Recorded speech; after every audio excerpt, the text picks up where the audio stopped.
Ismael Moreno Coto, más conocido como el Padre Melo, muchas gracias por atendernos.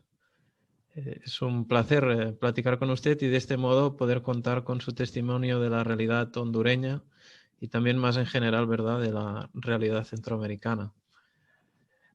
Por si alguien no lo conoce, el Padre Melo, nacido en 1958, es un sacerdote jesuita y periodista y desde hace casi 2 décadas es el director de Radio Progreso, un medio de comunicación hondureño que se ha dedicado al periodismo de investigación y que es crítico con el gobierno de Juan Orlando Hernández.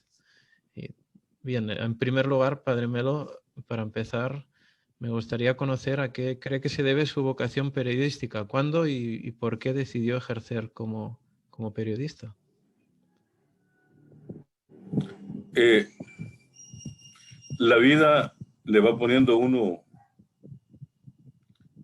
caminos, así como también le puede ir cerrando otros caminos. Eh, yo estoy en Radio Progreso no porque lo hubiese planeado o porque hubiese sido una vocación que yo tenía de toda la vida, sino por la necesidad que había en ese momento, estoy hablando del año 2001, para apoyar en Honduras el trabajo tanto del equipo de reflexión, investigación y comunicación, ERIC, y el equipo de Radio Progreso, que entonces eran dos instituciones, dos obras apostólicas distintas. Una, la radio había nacido allá por 1956 y la otra, el ERIC, había nacido en 1980. Entonces, yo inicialmente no venía a la radio ni al ERIC, sino que después de haber estado en El Salvador, en la formación de jóvenes jesuitas, yo quería volver a Honduras, mi tierra natal, y ya había organizado iniciar mi trabajo en la capital, pero no en el centro de la capital, sino que incluso ya había encontrado un barrio en la parte, en un sector muy marginal de la capital, y a partir de ahí pues pensaba vincularme con diversos sectores y dar los aportes desde el apostolado social.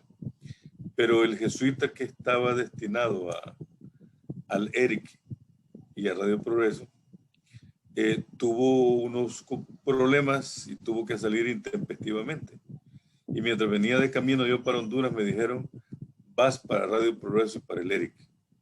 Así fue como inicié yo mi presencia en la radio. Pero también quiero decirte que yo soy de aquí, de la ciudad del Progreso. Aquí vive mi familia, aunque son emigrantes. Mi madre nació en El Salvador y mi padre nació cerca de la frontera con El Salvador. Y entonces yo me formé con los jesuitas, estudié en el colegio de los jesuitas de aquí de esta ciudad, y cuando estaba terminando mi bachillerato, me hice bastante amigo de un jesuita que era el director de Radio Progreso, allá por 1975 o 1976, el padre José María Tojeira. Y platicando con él, me dijo, bueno, mira, si tú quieres tener un programa en la radio, bueno, pues aquí lo tienes. Si quieres el sábado, te doy en media hora para que tengas este programa. A mí me sorprendió aquella invitación porque yo era una persona, un joven tartamudo. Ostras. No podía yo unir palabras bien y costaba que darme a entender. Pero asumí la invitación y entonces tuve por unos pocos meses un programa que todavía recuerdo que se llamó Así es Honduras. Probablemente el peor programa de radio que se haya producido en todas las radios del mundo, porque además de lo deficiente de los contenidos, la comunicación era terrible. O sea, entonces, a los pocos meses, el propio jesuita con una palmadita en la espalda, me dijo, bueno, mira, yo creo que es bueno que ya vayas terminando este programa. Muy gentilmente me dijo que no era yo para la radio. Y entonces me convencí que yo no era para la radio. Ujú. Hasta que volvía en el año 2001 y entonces, bueno, tuve que buscar formaciones y darme la tarea de tratar de ponerme a la altura de lo que es un trabajo periodístico en una emisora. Y entonces ya casi 20 años después, heme aquí tratando de continuar aprendiendo con un equipo que es bastante joven. Quiero decirte que entre los miembros del equipo del ERIC y los de la radio, que estamos en un solo lugar desde el año 2014, somos aproximadamente unas 60 personas. Probablemente yo soy una de las 2 personas mayores que hay, todos son menos de 40 años.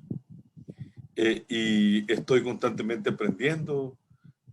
Para poner un ejemplo, no es lo mismo estar en el micrófono que unir el micrófono con las redes sociales.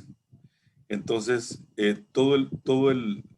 la transformación digital que se ha dado, hemos tenido que ir detrás de ella con la radio para poder, en el mejor de los sentidos, competir en un mundo con una altísima y una presión tecnológica. Entonces, en ese contexto es donde me voy moviendo y a estas alturas, después de 20 años, puedo decirte que entré por casualidad a la radio y hoy me siento profundamente identificado con los medios de comunicación y con el periodismo. Qué bueno, las casualidades a veces, ¿no? En la vida. Le quería preguntar, ahora que hablaba del equipo, en las últimas décadas en Honduras se han producido decenas de asesinatos a periodistas, algunos creo que compañeros suyos también. ¿Cuáles son los silencios mediáticos de Honduras? Aquellos temas más difíciles de tratar como periodista. Comienzo con algo más doméstico. Varios de nuestros periodistas viven en zonas que le llamamos calientes, donde hay maras, pandillas, hay trasiego de drogas, hay frecuentemente derramamiento de sangre, extorsiones. Entonces, un acuerdo dramático al que hemos llegado es que para el periodista que vive en ese barrio no existe. Para la radio, no existe. Él puede ser testigo presencial de muertes, de amenazas, de pelea, y él puede estar carcomiéndose, moviéndose con el deseo de cubrir la nota, pero hay un acuerdo de que para él esa zona no existe, esa realidad no existe, porque es la única manera de preservar la vida. Un periodista cubre una noticia de un barrio donde él vive y hasta ese día llegó. Esa es una autocensura que nos vemos obligados a tener. Bueno, tú sabes que Honduras es uno de los países con el mayor trasiego de cocaína que hay en el continente. Es como la cabeza de playa entre América del Sur, México y Estados Unidos. De acuerdo a informes del Departamento de Estado, al menos el 80% de la cocaína que se consume en la sociedad estadounidense pasa por territorio hondureño. Por lo tanto, el narcotráfico es un fenómeno y cada vez más fuerte en la medida en que el Estado hondureño se sostiene en una institucionalidad tan frágil que los policías y los militares y los funcionarios públicos son incapaces de sostenerse sin el soborno de un narcotraficante. Para nosotros ese es un enorme problema, porque evidentemente es un fenómeno que tenemos que cubrir. Sin embargo, nosotros estudiamos muy minuciosamente cada caso para saber investigarlo y sobre todo para saber divulgarlo. Muchas veces realizamos investigaciones sobre el narcotráfico. Yo mismo tengo varias investigaciones, pero decidimos no publicarlas, sino tenerlas como material de fondo para que al momento de hacer una especie de denuncia o de noticia, nosotros tenemos una base de datos que nos cubre. Pero divulgarla en un momento determinado puede ser ocasión también para que la radio sufra algún atentado o algún periodista sea asesinado o estemos constantemente bajo las amenazas.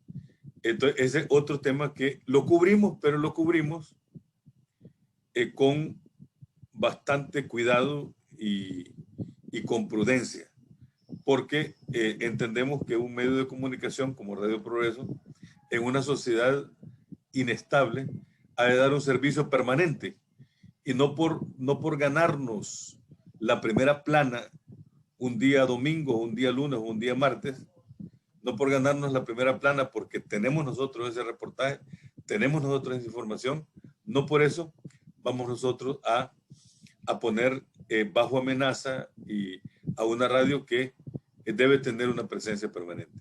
Ese son los casos que tienen que ver con el control de tu censura. Te voy a decir una tercera que es más delicada para nosotros. Uh-huh. Y bueno, lo digo porque toca decirlo. Y es que tú sabes que Radio Progreso es de la Compañía de Jesús.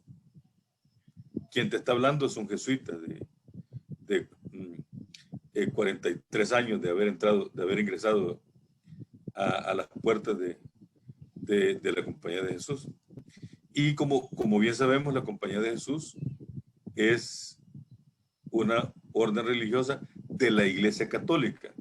Por lo tanto, somos una radio que a fin de cuentas pertenece a la Iglesia Católica. Sin embargo, nuestra programación no es católica. Es más, nuestra programación no es confesional. Nosotros preferimos llamarle una programación ciudadana, es decir, de un servicio a toda la sociedad. No, el interés nuestro no es hacer católica a la gente, sino contribuir a que crezca un compromiso en la ética y generar opinión para que la sociedad tenga criterios para saber situarse ante los otros medios de comunicación y ante los diversos acontecimientos. Ese es nuestro papel. No nos interesa que la gente sea más creyente o menos creyente, sino más justa y más solidaria en una sociedad tan atrapada por dinamismos de muerte y de injusticia. Bueno, ¿esto qué significa? Que hay algunos temas que tienes que andarlos con cuidado. Para el caso, nosotros no coincidimos con el pensamiento ni con la pastoral de un sector de la jerarquía católica de Honduras. Porque es un sector que normalmente está bastante cerca de las estructuras de poder y guarda silencio ante determinados hechos. Cosa que nosotros no hacemos. Nosotros somos críticos frontales del régimen de Juan Orlando Hernández, pero no solamente de Juan Orlando Hernández, sino que de los regímenes anteriores. O sea, y seguiremos siendo críticos en la medida en que un gobierno esté fundamentalmente al servicio de la mentira y de la corrupción, de la impunidad y y beneficiando a las élites ya privilegiadas. Bueno, entonces nosotros hacemos esas críticas públicas, abiertas y directas, pero evitamos entrar en conflictos internos con la iglesia, porque es un tema que fácilmente puede ser aprovechado por nuestros adversarios, por los enemigos de los pobres, para hacernos más daño. Pero también hay otro tema todavía más escabroso, y es el tema de la moral sexual. Nosotros somos como no puede ser de otra manera, somos solidarios, y quien te habla muy solidario, con las demandas y las luchas de los movimientos feministas y de los movimientos de la diversidad sexual.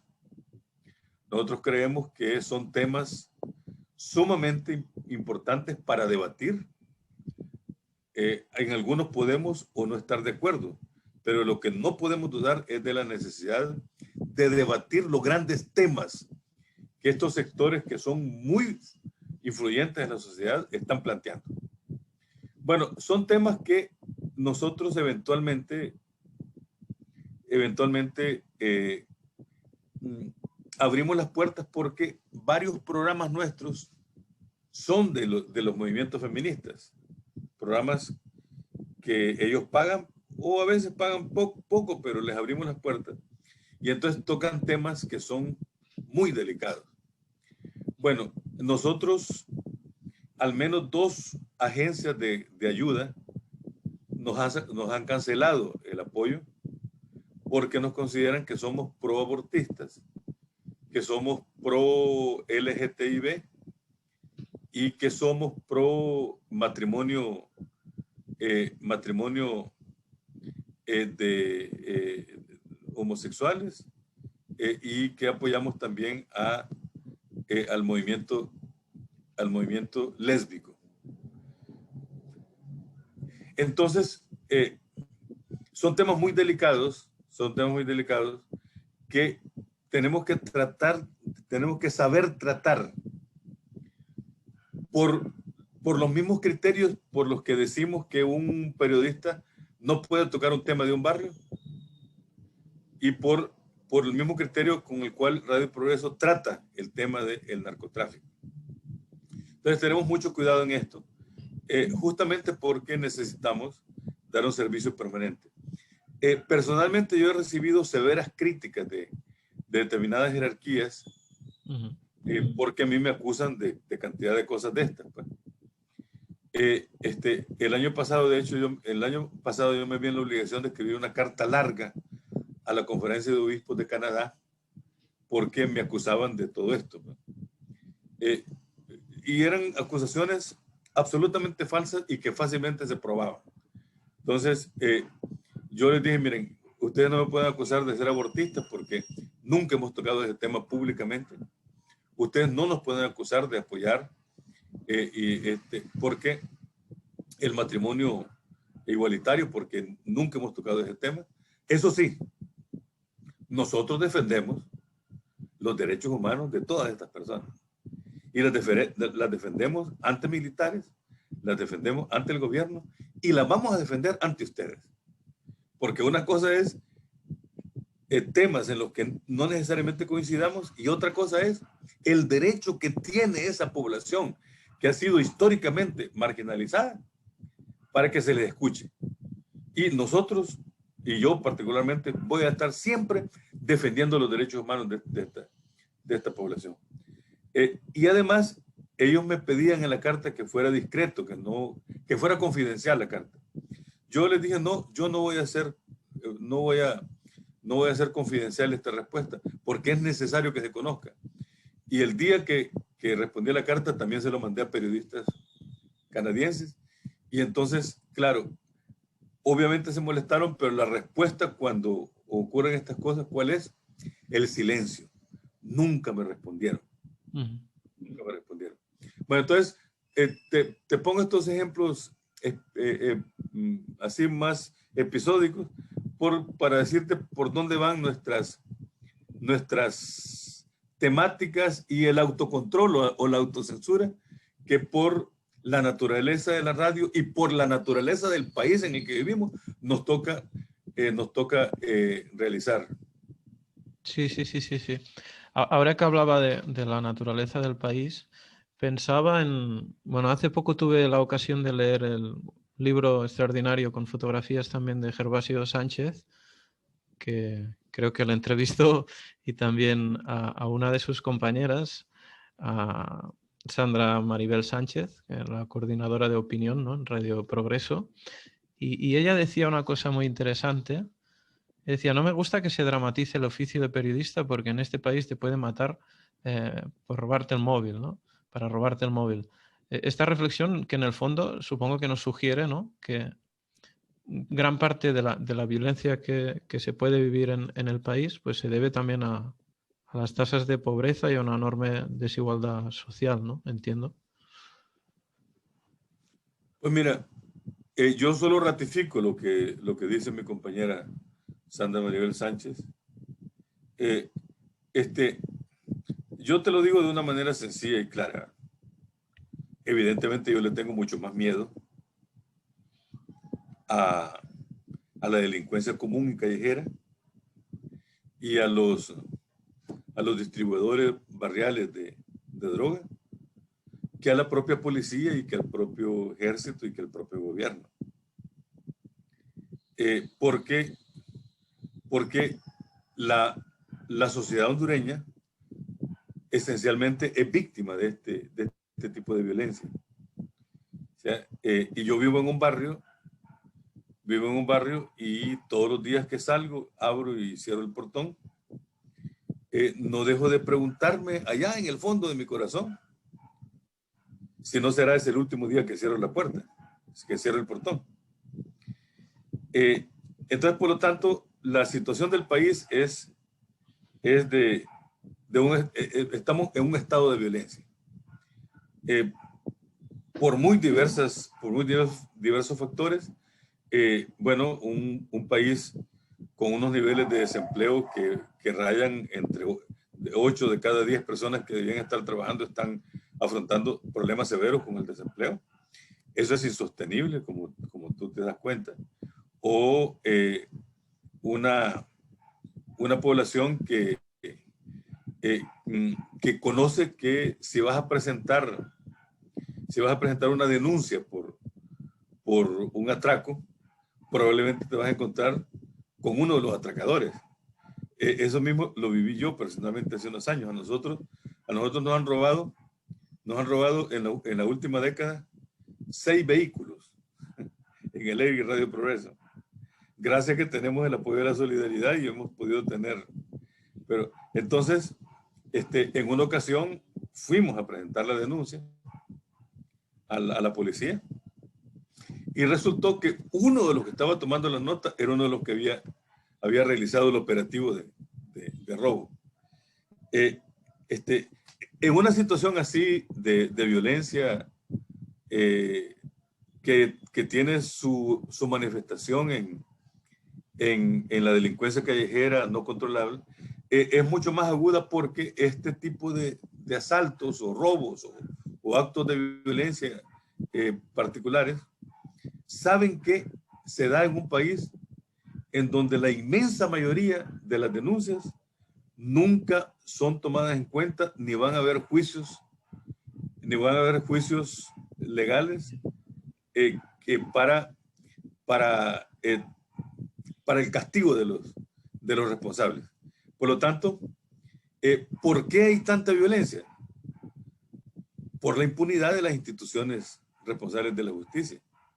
¿Entiendes? Y porque, digamos, si un ciudadano común, un muchacho de 18 o 20 años que anda sin comer y sin trabajo, escucha o ve por los medios de comunicación que un funcionario que desvió 48 millones de dólares le han dado sobreseimiento, entonces, si él ve eso, entonces mire, ¿por qué no voy a robar este celular? ¿Por qué no voy a meterme en esa casa y robarme la bicicleta o la moto? ¿Entiendes? Yo también tengo derecho. Entonces, ese ambiente de impunidad, de una justicia que fundamentalmente está al servicio de unos cuantos privilegiados, genera una escuela de delito, una escuela de violencia, Y eso es lo que nos expone a una situación cotidiana de violencia y de delincuencia. Claro. Además, mm, leía también hace poco que según el Banco Mundial, que no es para nada sospechoso ni de ser etiquetado, ¿no?, como anticapitalista, ni antisistema, ni en Honduras en el año 2018 un 48,3% de la población vivía en condiciones de pobreza. Creo que en el ámbito rural además era un 60% ya. Entiendo que toda esta situación en la actualidad se agrava también por dos factores clave que deben ser, por un lado, la pandemia y por otro lado también el paso, ¿no?, de diferentes huracanes, tormentas con mucha violencia además. Bueno, yo creo que hay tres resortes que están generando que en este momento el 70% de la población esté en condiciones de una pobreza que orilla con la pobreza extrema, es decir, con la miseria. Uh-huh. Los tres factores, el factor de la pandemia, que ha venido obviamente a destapar una crisis que se venía acumulando, fundamentalmente de desigualdad. Luego, el corolario de los dos huracanes de noviembre, que han sido fenómenos espectaculares, probablemente muy pocas veces conocido en Honduras que dos huracanes de altísimo nivel de destrucción en un mismo mes te atacara a un país tan empobrecido como Honduras. Y el tercer factor, el tercer resorte, es la corrupción del gobierno. Mira, en el 2015, 360 millones de dólares fueron saqueados por este gobierno del Instituto Hondureño del Seguro Social. Pero luego han habido otros saqueos al Ministerio de Agricultura y Ganadería, al Instituto de Formación Profesional, y te puedo dar una enorme lista. Y finalmente, el saqueo a los fondos destinados a la pandemia. O sea, ese es un factor generador de empobrecimiento, generador de miseria, ¿sí? Entonces, yo creo que el asunto el asunto del empobrecimiento en Honduras no es un asunto solamente de cifras aisladas, sino que es el resultado de una, ¿cómo te diría yo?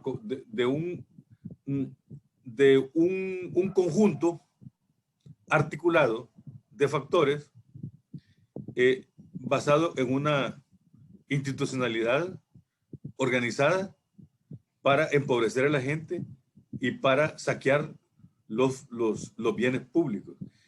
Yo creo que la situación digamos, la crisis humanitaria va a ir cada vez más agudizándose. Y yo ahí siempre insisto en que la agudización de esta crisis humanitaria, yo la ubico como en tres vertientes de crisis, ¿sí? La primera vertiente es el modelo productor de desigualdades. El modelo productor de desigualdades. La pandemia no es cierto que va a disminuir las desigualdades en Honduras. No, no es cierto.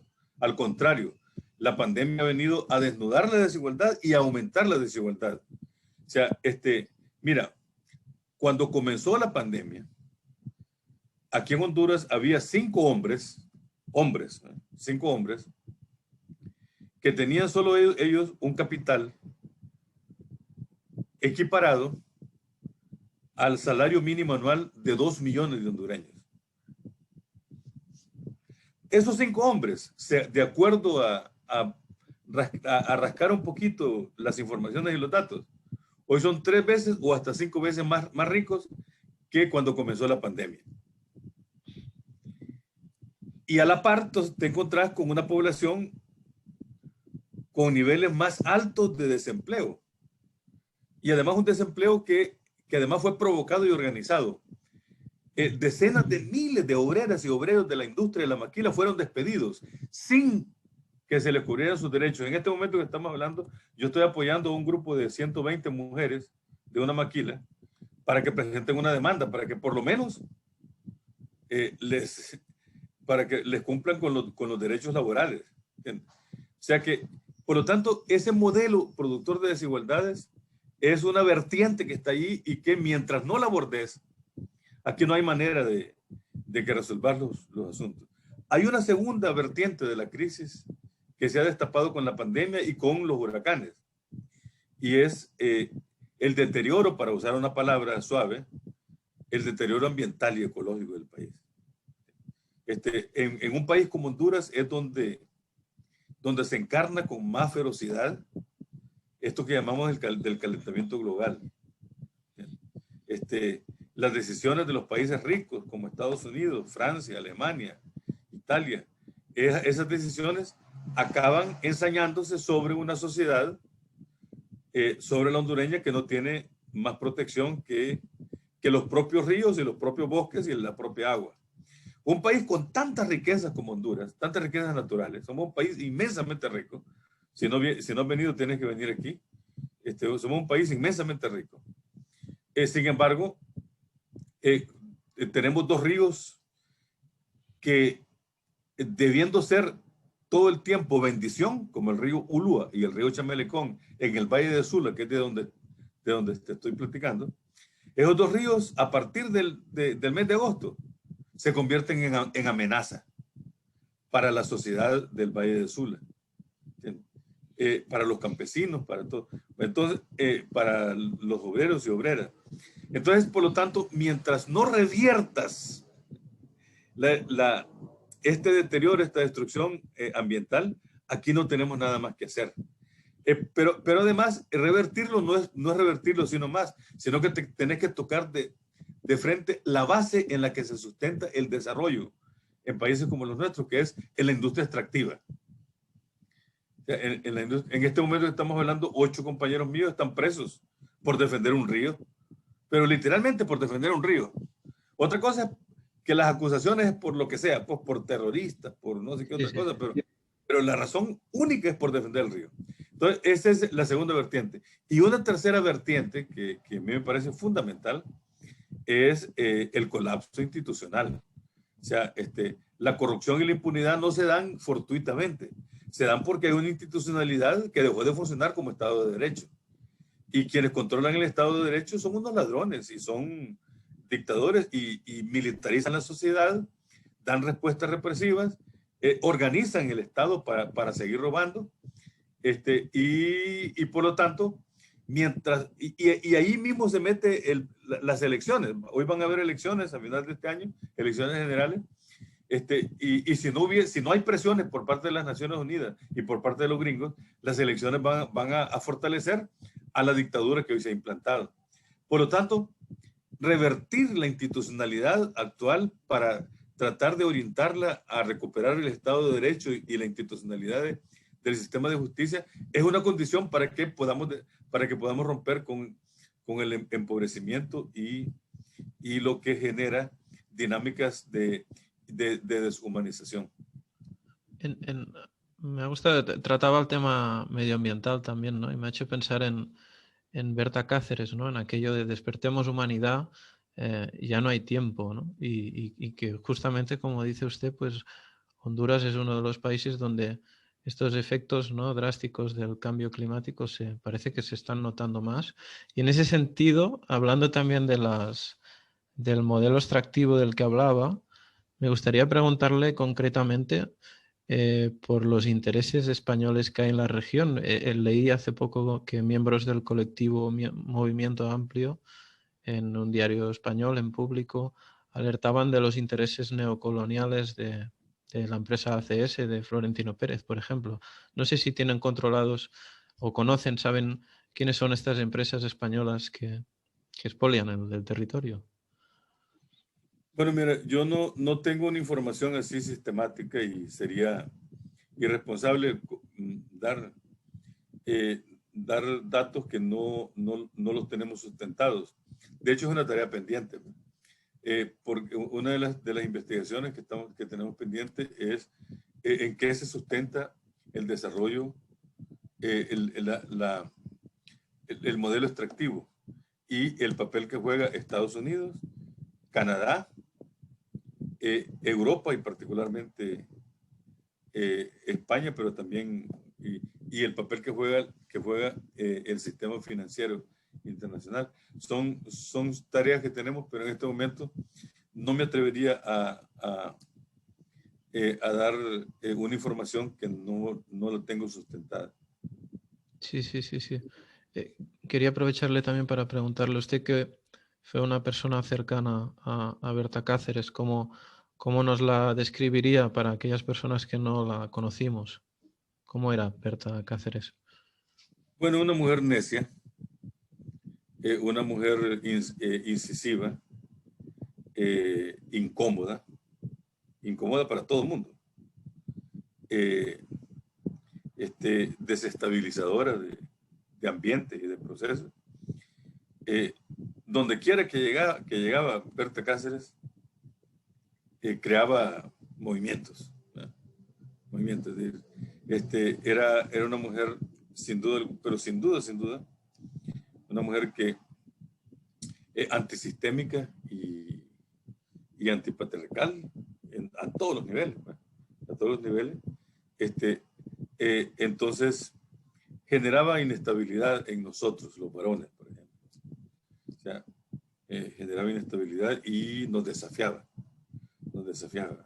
Recuerdo que un día caminábamos nosotros por una montaña allá en Intibucá, en el occidente, y platicando, me dice, oye, usted me dice, deje esa cosa donde está allí. Usted lo que está haciendo es viviendo una doble vida, porque por una parte está hablando de defensa de la cultura de los pueblos indígenas, pero por otra parte está en una estructura que defiende los intereses de patriarcales y la verticalidad. Entonces, platicando, generaba inestabilidad, cuestionaba. Por otra parte, Berta Cáceres era una mujer tremendamente noble, una nobleza. En 3 diciembres, yo pasé con mi familia. Normalmente, ahora ya no, ya murieron mis padres. Entre el 26 y el 30 de diciembre salíamos a recorrer territorio. Y entonces, en 3 diciembre, nos quedamos en la casa de Berta. Sin planear que nos íbamos a quedar en la casa de ella, sino que pasábamos a saludarla porque mi mamá también era amiga de la mamá de Berta. Y 18 personas que éramos, porque andábamos en 3 vehículos, tuvimos comida, tuvimos bebida y tuvimos dormida en la casa de Berta, atendidos por ella personalmente. Y era tan fuerte su presión que no había manera de decirle, no, mira, que el plan nuestro es seguir. No, teníamos que quedarnos. Una mujer sumamente generosa. Su madre, como tú sabes, fue partera del pueblo. Ella atendió unos 5,000 partos. Entonces, esa población lenca fue la que la llamó Mamá Berta. Y a Berta, Bertita. Entonces, tú pasabas por la casa de Berta y estaba llena de gente indígena. Comiendo, haciendo tortillas, cocinando. Una mujer generosa y como su casa, un corazón de puertas abiertas. Un corazón de puertas abiertas. Pero también en algún momento era incómoda. Ella en bastantes ocasiones se quedó aquí en mi casa, aquí donde estamos tú y yo platicando. Y es una casa pequeña, o sea, no te creas que es como las casas de los jesuitas, pues, en España, ¿no? Bueno, digamos como la de Paco, como la de Paco el Chamar, que cuando yo voy a España me encanta porque ese es el tipo de casa que me encanta. Bueno, pues esta casa no es tan pequeña como la de Chamar porque aquí vivimos 3 jesuitas. Pero no es una casona. Pues. Entonces, no era extraño, no era extraño recibir una llamada. Aló, Melo, ¿qué tal está? Las 10 de la noche. Ajá, Berta, ¿qué tal? Pues mire, aquí siempre molestándolo. A ver, es que fíjate que ya no pude agarrar el camino y quería ver si me daba posada en la casa. Sí, Berta, claro. Claro que aquí te espero, sí. Sí, lo que pasa es que somos 16.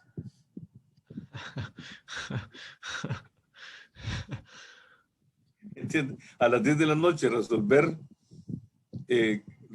casa en una casa pequeña, pues, para 16 personas, que significa también lo mismo, pues, comida y todo eso. Bueno, ese era Berta Cáceres. Ese era Berta Cáceres. O, por ejemplo, el otro ejemplo que venía de los cerros de Intibucá, tal vez con botas de hule, y entonces aparecía aquí, para el caso de las 8 de la mañana, después de haber madrugada, me dice, préstame el baño que me voy a bañar. Entonces, bueno, ya se baña, se pone elegantísima, porque era muy guapa, Berta era muy guapa, y salía para el aeropuerto, tal vez en un viaje a Holanda o a Estados Unidos o a Canadá o a España. ¿Entiendes? Es decir, esa era Berta Cáceres, una mujer que tenía una enorme capacidad para saber situarse en el momento oportuno y en cualquier momento generar propuestas y también generar inestabilidad. Ahora va a cumplir 5 años de muerta. Yo todos los años voy a celebrar misa ahí. Es de las pocas veces que celebro misa con tanto amor. Pues. Porque si una persona a la que yo tanto amé fue a Berta Cáceres. Sí.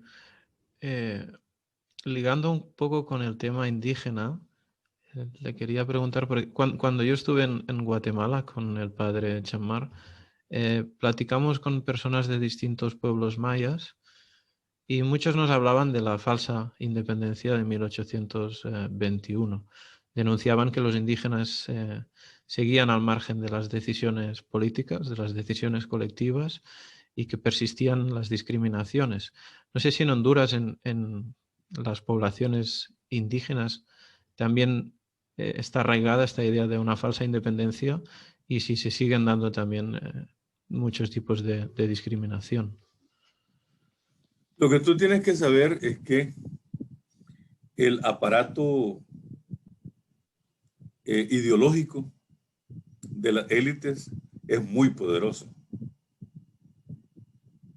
Y no es fácil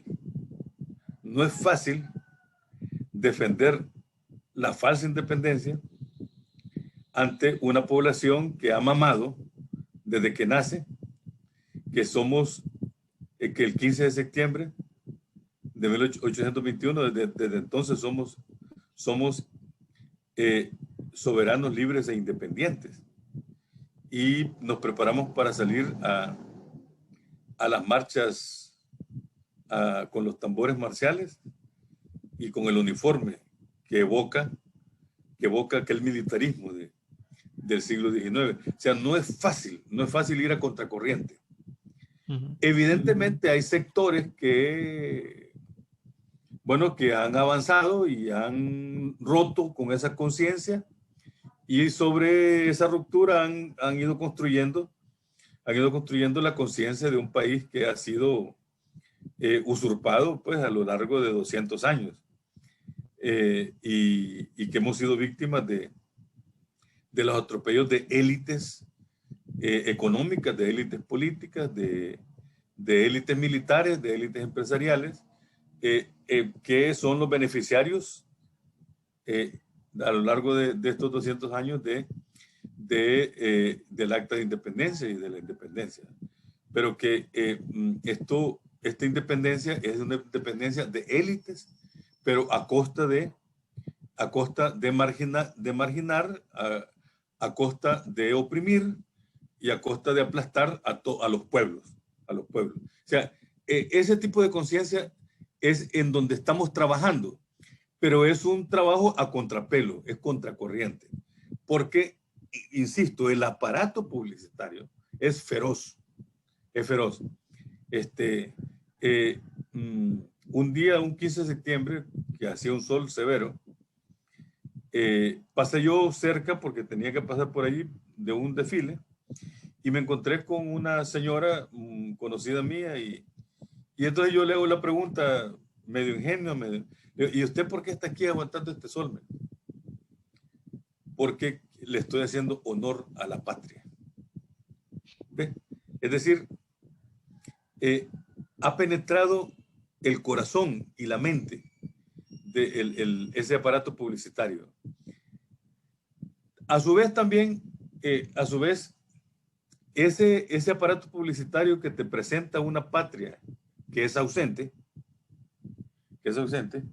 de muy diversas maneras, te introduce en el lugar donde tiene que estar ubicado. Por eso, el racismo aquí en países como los nuestros es profundo y es severo, pero es asolapado. Es asolapado. O sea, porque el racismo te presenta con expresiones de inferioridad en la relación con los pueblos.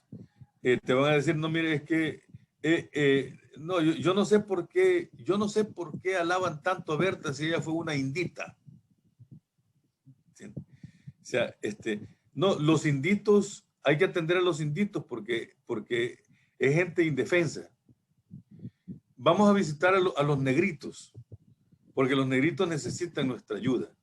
O sea, pero de ahí a lo otro, no, mire que él es un enfermito. Un enfermito no hay que hacerle caso. Este es como el loquito del pueblo. Es decir, hay expresiones en el lenguaje que te acentúan el racismo. Es decir, te acentúan la marginación hacia aquellos sectores que no son de las élites. Y cuando tú dices que vamos a luchar por tener un país con iguales derechos para todos, suele formularse una expresión que es terrible entre nosotros. Y es que, bueno, miren, es que ahora resulta que estos son igualados. Son igualados. Es decir, quieren igualarse, quieren ser como nosotros, las élites, pero no, ellos tienen que estar ahí abajo. No se pueden igualar, no podemos igualarnos. Por lo tanto, son 200 años no solamente de opresión, sino de una cultura racista y patriarcal que se acentúa con expresiones que incluso hacen sentir que el que está abajo tiene que seguir abajo. Y esa desprotección también entiendo que se da cuando un indígena, por ejemplo, denuncia algo en las instituciones judiciales o en su, imagino, poca presencia en el ámbito político también, ¿no? Sí, claro, no es lo mismo entrar a una oficina del Ministerio Público si tú eres y tienes rasgos indígenas que si tienes una expresión de un profesional urbano, si usas corbata, o sea, no es lo mismo, no es lo mismo. Es decir, pero esto pasa también en un banco o en una tienda,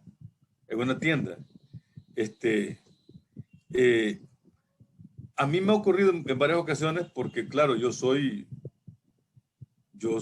tengo mi piel trigueña como la de cualquier hondureño y hondureña. O sea, yo me confundo con cualquiera del pueblo. Entonces, ha ocurrido alguna vez que llego a una tienda, para poner un ejemplo, una tienda o a una oficina pública. Y entonces me toca la de todo el mundo. Esperar, recibir algún tipo de mirada inapropiada o incluso algún tipo de expresión fuerte. Llego al escritorio Y entonces, usted se llama, bueno, Ismael Moreno, su profesión, mire, yo soy periodista, pero también soy sacerdote. ¿Por qué no lo dijo antes? ¿Por qué no lo dijo antes? Para entenderlo mejor. Ve, esa es la sociedad en la que vivimos. ¿Sí? Por eso, mira, es tremendo. Me estoy metiendo en cosas personales, pero a mí me ha tocado muchas veces este tipo de situación. Pues, yo he recibido algunas veces maltratos, pero maltratos.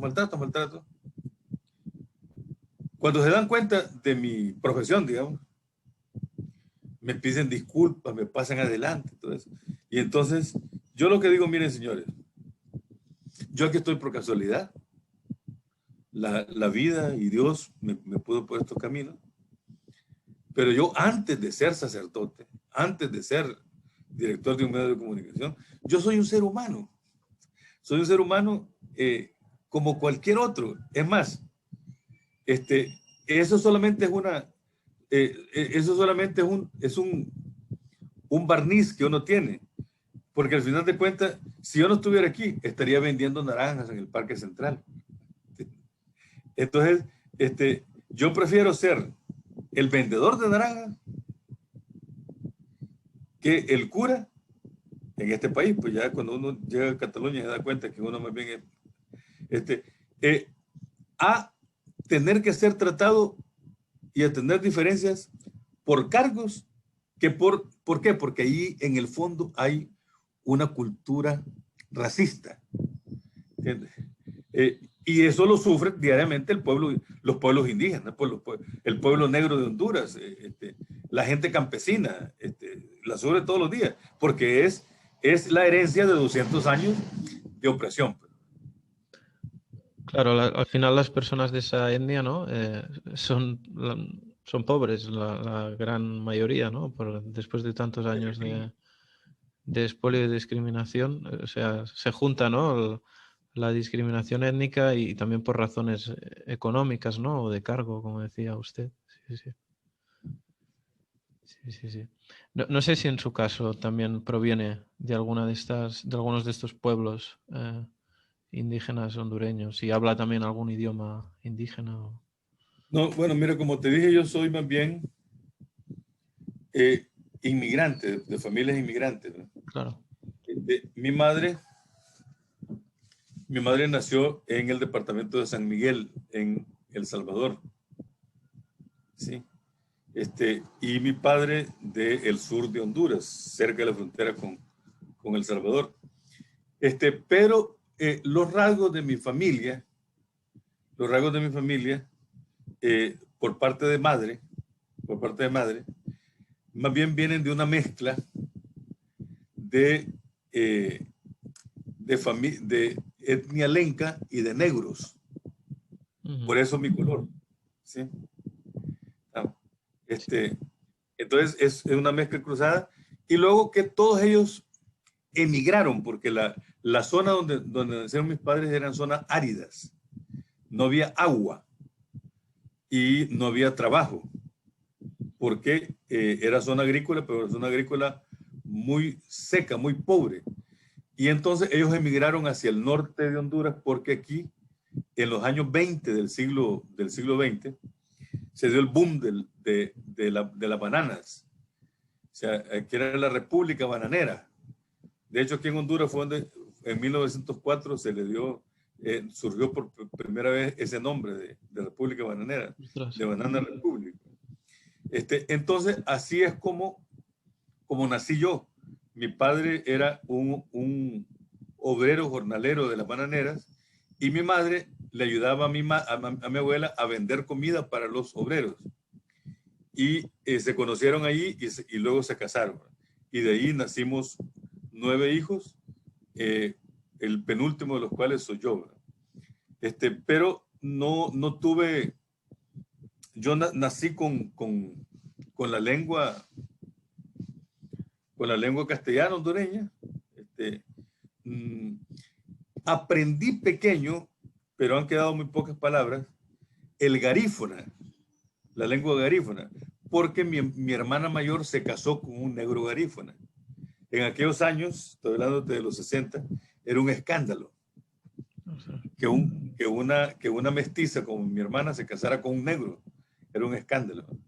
Entonces nosotros yo tuve una relación muy cercana con los negros garífunas desde muy temprana edad y aprendí a bailar el chancunú, que es la música que se baila los primeros de enero, y también, también aprendí los ritos fúnebres, que son muy especiales de los garífunas, y algunas expresiones de la lengua garífuna. Entonces, yo le tengo mucho cariño a ese pueblo.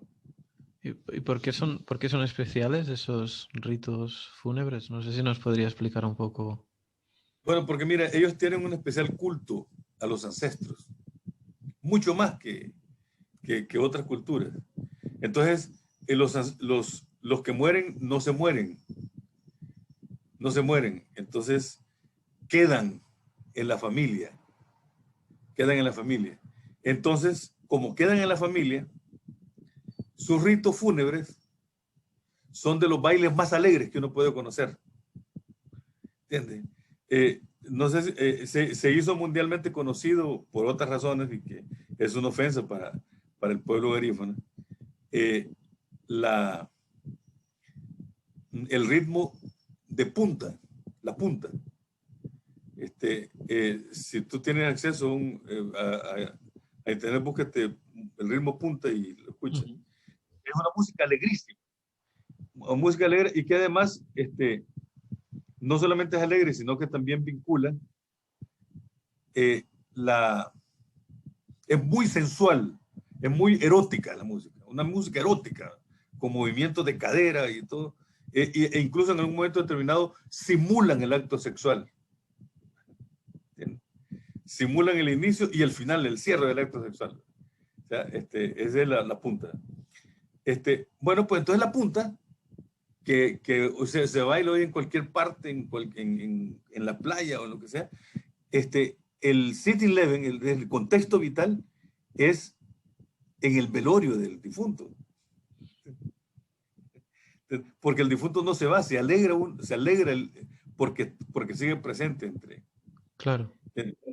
Y luego también en algunos lugares, en algunos lugares, ya aquí en estas zonas urbanas menos, pero yo lo conocí pequeño, también tienen un rito, el rito de dar la sangre a los ancestros, matando gallos a medianoche, a las 12 de la noche. ¿Sí? Huele gallo se llama. Entonces, es unos ritos sumamente interesantes. Hay un compañero mío que se llama José Alberto Idiáquez, que él hizo un estudio de antropología sobre los ritos de los ancestros, que bueno, como yo tengo confianza que la vida nos va a ir encontrando, cuando tengamos oportunidad de vernos, puedo facilitarte ese Ojalá, libro. sí.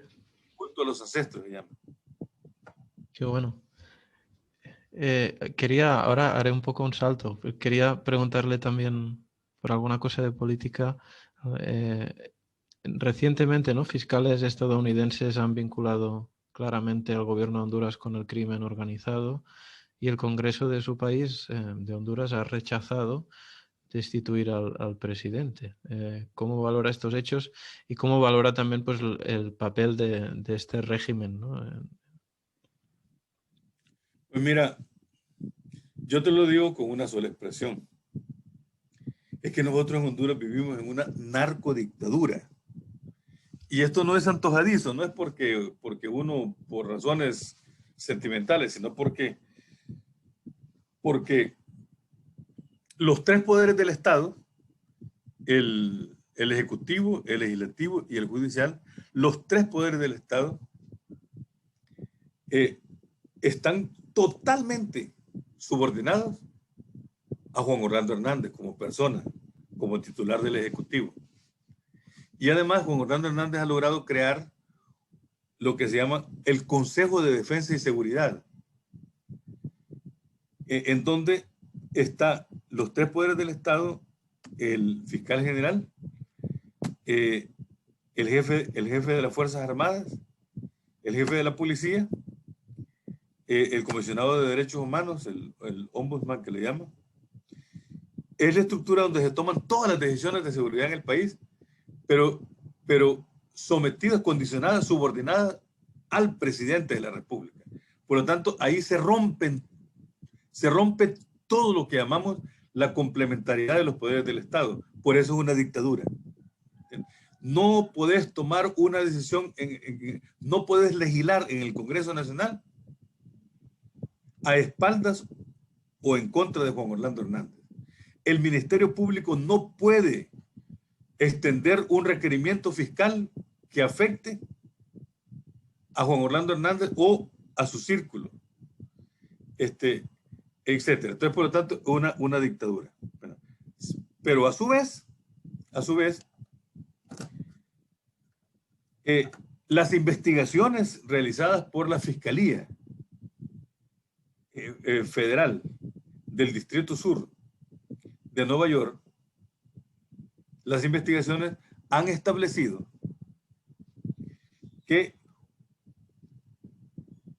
personajes importantes que cumplen funciones dentro del Estado de Honduras están inmediatamente vinculados con actividades de narcotráfico. El hermano de Juan Orlando Hernández, diputado al Soberano Congreso Nacional, fue capturado en el año 2018 y luego fue enjuiciado y fue declarado culpable de narcotráfico, de introducir droga a Estados Unidos, de uso de armas, de mentir, etc. Y está esperando sentencia condenatoria que los conocedores dicen que mínimo van a ser 40 años o cadena perpetua. Pues el hermano del presidente no solamente era el hermano, sino que era su socio, junto con otros funcionarios de Juan Orlando Hernández en el tráfico de droga. Y hay testigos que han dicho que el Chapo Guzmán, el gran narcotraficante mexicano, entregó vía Tony Hernández y de otros funcionarios $1 millón para la campaña política de Juan Orlando Hernández. Sí. Así como también hay otros que han testificado en relación con el manejo de la seguridad y de las actividades policiales y militares asociadas con la protección del negocio de la droga. Tanto que algunos, bueno, la conclusión de la Fiscalía de Estados Unidos es que Tony Hernández, el hermano del presidente actual, es considerado uno de los narcotraficantes de mayor escala de Centroamérica. Y entre los círculos de expertos aquí, tanto de Estados Unidos como de Honduras, se valora que Tony Hernández tenía un único jefe, Juan Orlando Hernández. Por lo tanto, no solamente habría sido sobornado con dinero del narcotráfico, sino él era parte y conductor de redes de narcotraficantes. Por eso no es solo dictadura, sino es una narcodictadura. O sea, entonces una narcodictadura que busca necesariamente mantenerse en el poder. Y ha organizado las elecciones que se van a celebrar en noviembre de este año para amarrar todas las instancias electorales para que garanticen el triunfo electoral de su gente o de él mismo, porque él también está fraudulentamente en la presidencia y algunos presumen que está creando las condiciones para una tercera reelección. Esa es la situación del gobierno de Honduras, que está conducido por esta narcodictadura.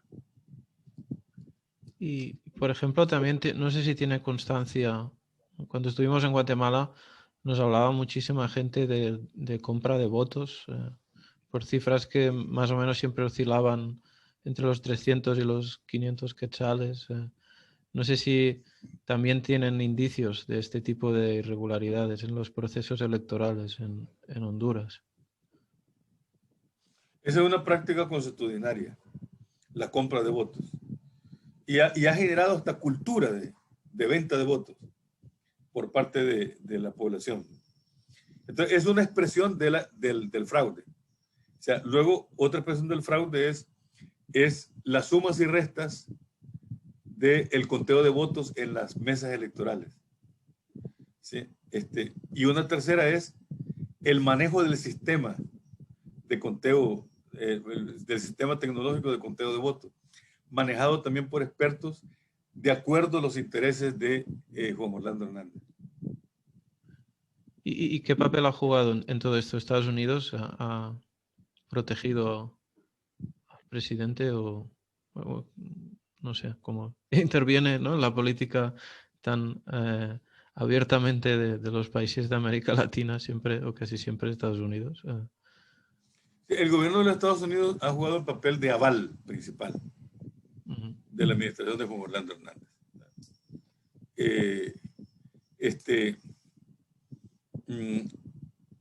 Ha jugado el papel también de apoyo con ayuda militar, y también a cambio de favores, Juan Orlando Hernández, entrego a estos cabecillas del narcotráfico a cambio de la protección para mí y para mi grupo. O sea, ese es otro. La expresión más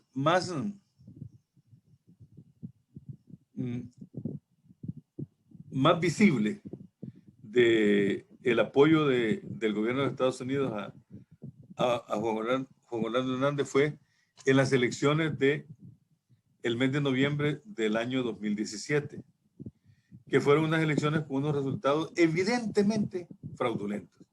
Evidentemente fraudulentos. Yo recuerdo que las elecciones entiendo que fueron el 26 de noviembre, un domingo. A la 1 de la mañana de ese día, el Tribunal Supremo Electoral dio a conocer los primeros resultados en donde un 5 aventajaba el candidato opositor a Juan Orlando Hernández en al menos 5%, cuando ya faltaba bastante poco para el cierre del conteo. Bueno, entonces se suspendió el conteo. Al día siguiente se cayeron los sistemas. Yo me fui para la capital, yo vivo a 200 kilómetros de la capital, y me reuní con un amigo que era del Tribunal Supremo Electoral. Nos fuimos por ahí en una cafetería discreta y le dije, mira, ¿cómo está el asunto? Entonces me dijo, mire, en este momento se está realizando el fraude electoral. Era el lunes en la tarde, el 27 de noviembre. En este momento se están realizando y el sistema va a regresar hasta mañana. Pero ya, y cuando vino el día siguiente, el martes, era la diferencia en el otro extremo. O sea, en lugar de 5 para el opositor, era 5 a favor de Juan Orlando Hernández. Bueno, a lo que voy es que en ese ambiente terrible de tensión, que incluso nosotros llamábamos a levantamiento popular, pues, para defender la soberanía del voto, se presentó la encargada de negocios al Tribunal Supremo Electoral. No teníamos embajadores, no teníamos encargada de negocios de la Embajada de los Estados Unidos en Tegucigalpa. Se presentó, convocó a conferencia de prensa y dijo, el ganador es Juan Orlando Hernández. Y se fue. ¿Entiendes? O sea, esas son las expresiones extremas del intervencionismo descarado. Sí. Y también ligándolo, ¿no?, con la influencia de los Estados Unidos, la intervención también en la cuestión migratoria. No sé cómo si cambió mucho la situación de los hondureños que emigraban mientras gobernó Trump y si ahora, ¿no? Que además hace muy poco hubo una gran caravana de migrantes que salió de Honduras, ¿no? Y que bueno, que fue reprimida en en Guatemala. Guatemala. No sé si hay esperanzas también de que con el cambio de presidente haya, no sé, mejores condiciones para personas que migran por, evidentemente por necesidad, no por gusto. Sí. Mira, yo tengo, bueno, vamos a ver, yo creo que cambios van a ocurrir. De hecho, ayer Biden derogó eh, los decretos que establecían a Guatemala, El Salvador y Honduras como tercer país seguro. O sea, y yo creo que esa es una buena señal muy positiva. O sea, y también hay otras medidas que van en camino que nosotros confiamos que, por ejemplo, darle carta de permanencia a los que se han acogido a los tratados temporales, o por ejemplo, en darle ciudadanía a los dreamers, a los jóvenes soñadores que le llaman. Todo eso es positivo, yo creo que hay que alentarlo. Lo que sí es importante decir es que ese optimismo tiene que ser con cautela, ¿entiendes? Porque hay que recordar que nunca se había deportado tanta gente centroamericana como en las dos administraciones de Barack Obama. Y nunca se había discriminado tanto como en esas administraciones. Y hay que recordar que Biden era miembro del staff, ¿entiendes? Y varios funcionarios de la administración actual vienen de las administraciones de Barack Obama, pues también. Entonces, por lo tanto, yo creo que es iluso pensar que vamos a tener una política migratoria transparente, diáfana en favor de nuestra población migrante. O sea, yo creo que vamos a ver, la diferencia con Trump es que Trump era bruto en las decisiones. Uh-huh. Y además era expresamente agresivo. Expresamente agresivo. Pero la agresividad de la administración de los Estados Unidos ha sido la misma. Solamente que una vez con garrote y otras veces con palmaditas. O sea, unas veces con decretos evidentemente discriminatorios y otras veces con decretos más suaves. Pero la política siempre ha sido antimigrante y por lo tanto no creo yo que vaya a cambiar de la noche a la mañana y del día a la noche las políticas de las administraciones de Estados Unidos. Lo que ocurre es que nosotros ahora podemos presionar más, pues generar más incidencia, más lobbying dentro de Estados Unidos, que hay que hacerlo y nosotros estamos haciéndolo y lo vamos a seguir haciendo. Pero no porque sea el optimismo único que nos mueva, sino la necesidad de luchar justamente por la influencia tremenda que tiene el gobierno de Estados Unidos hacia Honduras. De hecho, una de las demandas que nosotros le planteamos y que le mandamos la semana pasada un documento al gobierno de Estados Unidos es que suspenda de inmediato la ayuda militar a Honduras y que condicione todo tipo de ayuda a la lucha contra la corrupción y la impunidad. Entonces, son cosas que a Trump ni se nos ocurría plantearle porque era absurdo, pues. Con esto, bueno, puesto que tienen otro lenguaje, tienen otro tipo de presencia, entonces da pie para que haya diálogo, para que haya debate y haya presión. Sí, sí, sí, sí. Y también, ahora que hablábamos de optimismo, ¿usted tiene esperanza en el futuro de Honduras? Totalmente, digamos, yo estoy convencido y por eso estoy aquí luchando, pues estoy luchando, es decir, a mí en varias ocasiones me han ofrecido, ¿por qué no te vienes un par de años fuera del país para que descanses y tomes distancia? ¿Por qué no te vienes 3 años? No, miren, yo, si salgo del país, es para defender y hablar de Honduras y defender a mi pueblo. pero no para irme del país. Yo aquí estoy zambullido y aquí seguiré zambullido. ¿Por qué? Porque, mira, yo tengo una fe profunda en que las cosas van a cambiar, y van a cambiar no por arte de magia, sino porque nosotros tenemos que cambiarlas. Las transformaciones no hay que esperarlas que vengan de Estados Unidos. Las transformaciones nunca van a venir de Europa. Las transformaciones tenemos que ponerlas en marcha nosotros aquí con nuestra gente y entre nuestra gente. Y mira, hay una cantidad de pequeños datos, de expresiones que uno dice vale la pena seguir aquí, porque mira, en medio de las situaciones dramáticas, cuanta más pobre es la gente, más generosa es con uno. Y a veces cuanto más arrecia la presión o la represión, fácilmente te encontrás en una manifestación la gente bailando con una guitarra.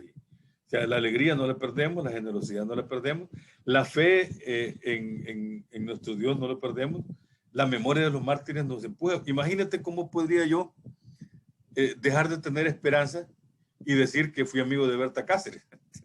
¿No? ¿Entiendes? La memoria de Berta Cáceres es como un aguijón que está ahí en mi corazón, pues, ¿entiendes? Entonces, por lo tanto, yo tengo mucha esperanza y me alimento de mucha esperanza. Y, claro, esto no significa que uno a veces no amanezca amargado, pues, y que no significa que a veces uno quiera mandar al carajo todo, pues, claro, somos seres humanos y claro, hay momentos en que uno se frustra, uno siente que no estamos para triunfos cotidianos, pero nunca para una derrota definitiva. Ahora hablaba, ¿no?, también de frustraciones, me hacía pensar bueno, en primer lugar en su situación, ¿no?, que ha sido amenazado varias veces, creo que por defender, ¿no?, una mujer que fue violada presuntamente por la policía, también por destapar temas relacionados con el narcotráfico, por ser crítico con el gobierno. También pues ha sido amigo de Berta Cáceres, colega de periodistas asesinados, ¿no?, como Carlos Mejía Orellana, de Radio Progreso, alumno de Ignacio Ellacuría. Ostras, al final uno se da cuenta imagino que su caso es el de tantos otros hondureños, que carga con mucho dolor personal, ¿no?, derivado de todas estas violencias. No sé cómo vive todo esto también. Bueno, mira, hay momentos en que, como tú y yo hemos dicho, hay momentos de frustración y a veces uno no ve el camino, ¿no? Uno ve el camino, sobre todo cuando dice, mira, tantas luchas y los 8 presos de Guapinol siguen presos, tantas luchas y los damnificados siguen ahí sin ser atendidos. O sea, claro, no es para vivir. Digamos, la esperanza no es sinónimo siempre de optimismo, porque el optimismo incluso a veces puede ser la expresión de que te faltan datos para saber analizar e interpretar la realidad. Sin embargo, vamos a ver, pero tampoco nosotros podemos vivir solo de alegría, pues. La alegría profunda de luchar y de creer y de que el futuro va a ser nuestro, por supuesto que sí, pero no es que vamos a vivir esperando que cada día va a ser un triunfo. Yo creo que ahí es donde creo que se pone a prueba nuestra austeridad, nuestra fe austera, en estas realidades cotidianas también austeras. Pero hay algún tipo de signos, algunas señales. Si me permites, a propósito de la muchacha que fue violada el 14 de agosto del año 2009, bueno, pues yo contribuí para que ella y su familia, es decir, 17 miembros, abandonaran el país. Y allí yo quiero reconocer que me apoyó la Embajada de los Estados Unidos, ¿no? Lo logramos sacar a Costa Rica y de Costa Rica después consiguieron estatus de asilo en Estados Unidos.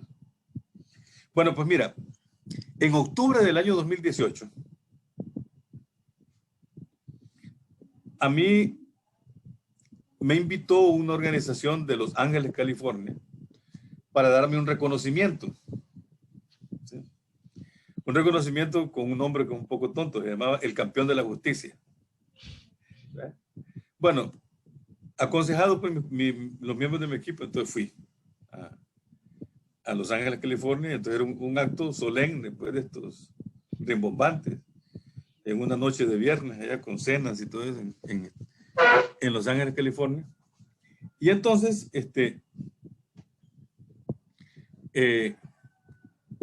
estábamos allí, pues, en el acto solemne. Y entonces se acercó una mujer a la que yo no reconocí. Porque además, bueno, no la reconocí. Y entonces ella quería dar un testimonio. Curiosamente, en medio de la formalidad gringa, le dieron el espacio. Y entonces dice, bueno, me llamo Irma Melissa Villanueva y he recorrido unos 2000 kilómetros desde donde yo vivo, porque me enteré de este acto y quise venir a dar mi testimonio de que ese hombre es un campeón de la justicia. Bueno, a mí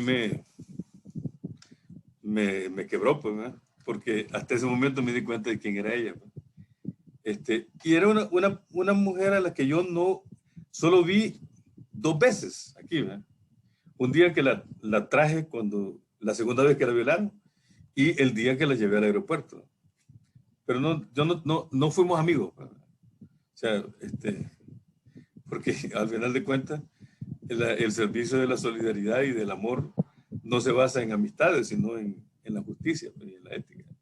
Bueno, pues entonces, son pequeños datos, ejemplos, que uno dice, mira, no estamos para triunfos constantes, pero mira, por contribuir a que esta mujer viva dignamente, vale la pena lo que uno hace.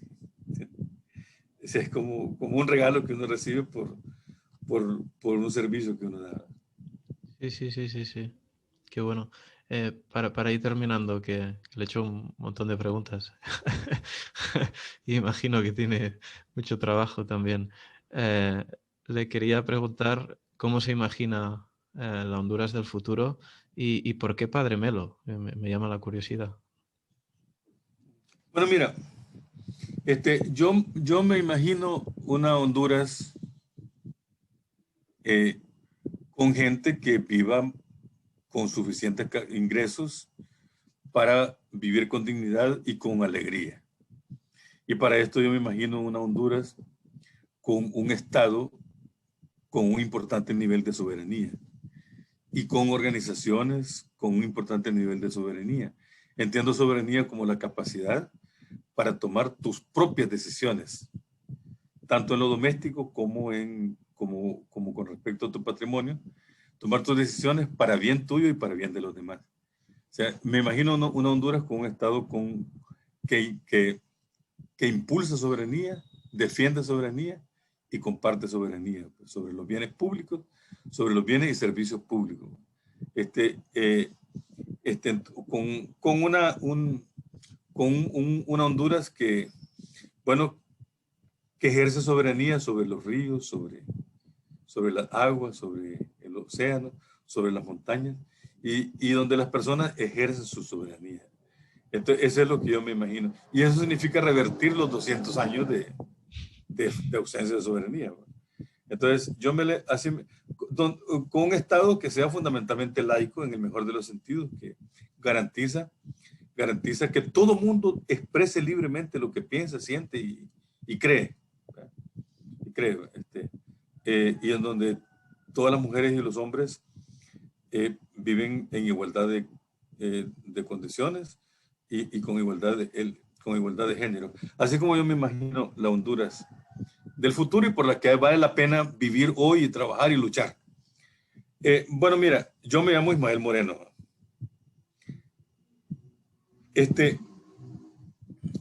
Durante 14 años fui el menor de la familia, hasta que nació una niña cuando mi madre tenía 50 años. Probablemente la mujer que más he amado y que se murió el año pasado.